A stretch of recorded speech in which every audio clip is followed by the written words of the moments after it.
जो हम resolution pass किए उसमें आज हम इस बात का हम रेजोल्यूशन पास किए कि जो पैलेस्टाइन 1948 में इज़राइल ने ऑक्यूपाई किया, 1967 जो ऑक्यूपाई किया वो पैलेस्टीनियन लैंड है और गाज़ा ये तमाम पैलेस्टीनियन को वापस होना चाहिए। और गाज़ा वर्ल्ड का लार्जेस्ट कंसंट्रेशन कैंप है। 2006 से गाज़ा एक ओपन प्रिजन बना हुआ है। और साथ ही साथ हम वेस्ट बैंक से इज़राइल का विड्रॉल पूछे हैं, पास किए हैं। और साथ ही साथ जो ग्रीक ऑर्थोडॉक्स सेंट चर्च में जो बॉम्बिंग हुई इज़राइल की तरफ से, हम उसका कंडेम किए हैं। और रिपीटेड सिविलियन इंफ्रास्ट्रक्चर जो टारगेट कर रहा है इज़राइल, उसे कंडेम करते हम। ऑस्लो एकॉर्ड का इम्प्लीमेंटेशन नहीं हो रहा, उसका ये इंटरनेशनल यूएन और यूएसए यूके का जिम्मेदारी है। 1974 में इंडिया पहला नॉन अरब कंट्री था जो पीएलओ को sole representative of Palestine recognise किया था। तो हम मौजूदा गवर्नमेंट को याद दिलाते हैं कि महात्मा गांधी ने कहा था कि पैलेस्टाइन फ़लस्तीनियों का है, जैसा कि इंग्लिश लोगों का है और फ्रेंच लोगों का फ्रांस है। और हम साथ ही साथ इस बात का भी कंडेम करते हैं कि बाज़ स्टेट गवर्नमेंट्स इंडिया में ये पैलेस्टीनियन प्रोटेस्ट को रोक रहे हैं। और हम सॉलिडारिटी एक्सप्रेस करते हैं पैलेस्टाइन के लोगों से। और जो हॉस्पिटल्स, चर्चेस, स्कूल्स, मस्जिदों पर जो बमबारी की गई हम उसका कंडेम करते हैं। और साथ ही साथ हम इज़राइल की तरफ से जो एक ट्रांसफ़र प्लान इज़राइल इम्प्लीमेंट करना चाहता है, जिसमें गाज़ा से फ़लस्तीनियों को सीनाई डेजर्ट में और वेस्ट बैंक से जॉर्डन में ढकलना चाहता है, हम उसे कंडेम करते हैं।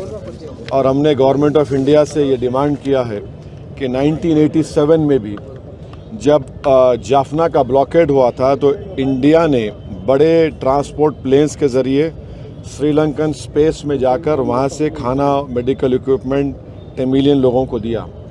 दूसरा हम मिसाल दे रहे हैं यूएस को ये मालूम होने के लिए कि जब बर्लिन का ब्लॉकेड को यूएस ने थ्वाट किया, रोका था और सोवियत यूनियन को बोलकर वहाँ पर एक कॉरिडोर बनाया गया ह्यूमैनिटेरियन सप्लाईज़ के लिए, जो जून 1948 से मई 1949 तो जाता था।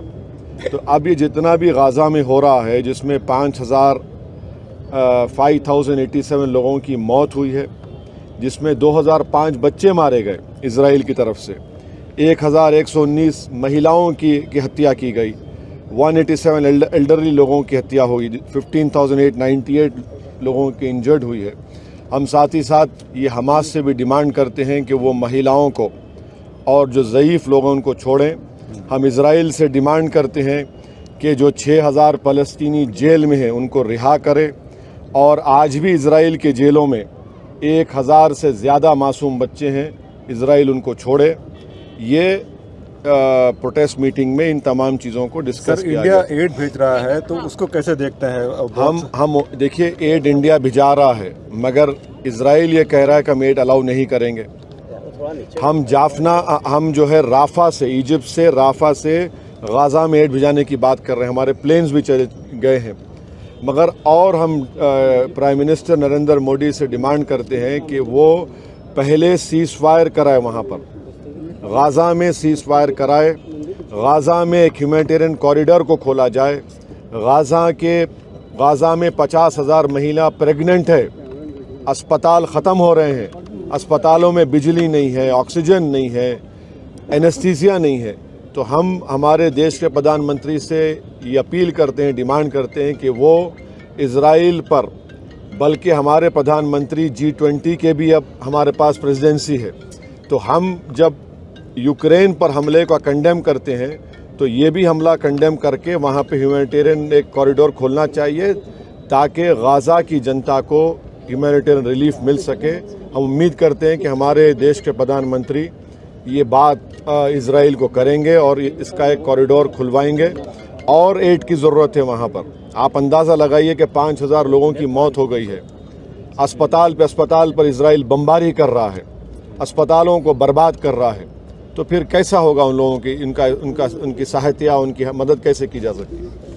सर एक और एड के साथ आज प्रधानमंत्री ने भी कई देशों के हेड से बात की है, एफर्ट्स कर रहे हैं। नहीं, प्रधानमंत्री से अभी प्रधानमंत्री के पास दिसंबर तक G20 की भी जिम्मेदारी है। जिस तरह G20 में हमने एक जॉइंट कम्युनिके बोलिए जॉइंट स्टेटमेंट हमने जारी किया, जिसमें हमने कंडेम किया था कि किसी भी कंट्री पर इन्वेजन का, ये ऑक्यूपाइड टेरिटरीज हैं। इजराइल रेजोल्यूशन नंबर 242 को नहीं मानता है, 242 रेजोल्यूशन को मानना चाहिए।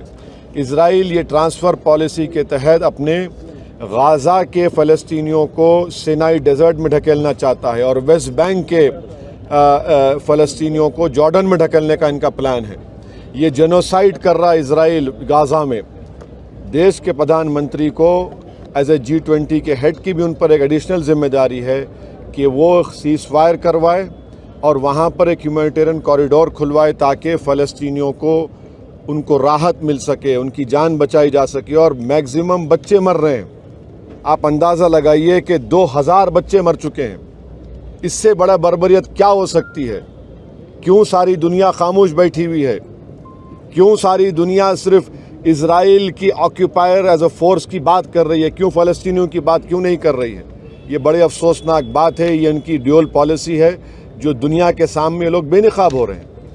जिस तरीके से आज आपने मीटिंग की है, क्या आप कुछ इस तरह की मीटिंगें और करने वाले हैं या फिर कुछ और जो पूरे देश भर के जो नहीं, हम तो यहाँ पर अपनी जिम्मेदारी को निभाए हैं और हम ये सबूत दे रहे हैं कि हम फ़लस्तीन की सॉलिडारिटी के साथ हैं।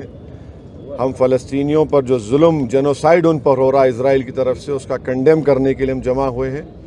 हम आज के हमारे इस प्रोटेस्ट मीटिंग के ज़रिए हम देश के हमारे प्रधानमंत्री से भी ये डिमांड कर रहे हैं, अपील कर रहे हैं कि 1987 में जिस तरह जाफना में भारत के ट्रांसपोर्ट प्लेन्स ने इजराइल के एयर स्पेस में जाकर टेमिलियंस के लिए खाना और मेडिसिन फूड सप्लाईज को ड्रॉप किया, इसी तरीके से भारत के प्रधानमंत्री पर एक एडिशनल जिम्मेदारी G20 के हेड की भी है कि वो इजराइल को बताए, सीज़ फायर करवाए और एक ह्यूमैनिटेरियन रिलीफ के लिए कॉरिडोर बनाया जाए।